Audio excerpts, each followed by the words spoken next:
పక్షవాతం వచ్చిన ఎంత టైంకి ట్రీట్మెంట్ తీసుకోవాలి, పక్షవాతానికి ఎన్ని రకాల ట్రీట్మెంట్ ఉంటాయి అనే దాని గురించి తెలుసుకుందాం. Hi, this is doctor Amulya, neurology consultant, Aditya multi speciality hospital, Guntur.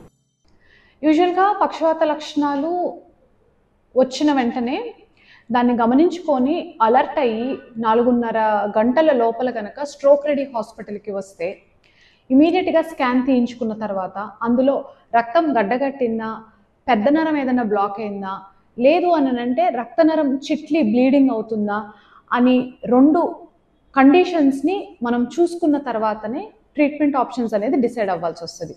ఇందులో 2 రకాల ట్రీట్మెంట్స్ ఉంటాయి. ఒకటి, నరం బ్లాక్ అయితే ఇమీడియట్గా 4.5 గంటల లోపల పెద్ద ఇంజెక్షన్ ఇస్తాము, అంటే క్లాట్స్ పగిలిపోవటానికి, క్లాట్స్ డిజాల్వ్ అవ్వడానికి ఇంజెక్షన్ ఇస్తాము, అది ఒక పద్ధతి. ఇంకొకటి, క్లాట్స్ డిజాల్వ్ అయిన ఇంజెక్షన్ ఇచ్చిన తర్వాత కూడా పెద్ద నరం బ్లాక్ అయితే ఉంటే థ్రాంబెక్టమీ అనే ప్రొసీజర్ కూడా చేసి ఏదైతే క్లాట్ అయిందో క్లాట్స్ అన్ని తీసేయడం జరుగుతుంది. తలలో బ్లీడింగ్ అయితే ఆ బ్లీడింగ్ వల్ల వచ్చే ఒత్తిడిని తగ్గించడానికి ఇంజెక్షన్స్ పెట్టుకోవడం, అలాగే ఫిట్స్ రాకుండా నివారించడానికి ఇంజెక్షన్స్ పెట్టుకోవడం, ఒకవేళ అవసరమైతే ప్రాణాపాయ పరిస్థితిలోకి వెళ్తుంటే సర్జరీ చేసుకోవడం అవసరం.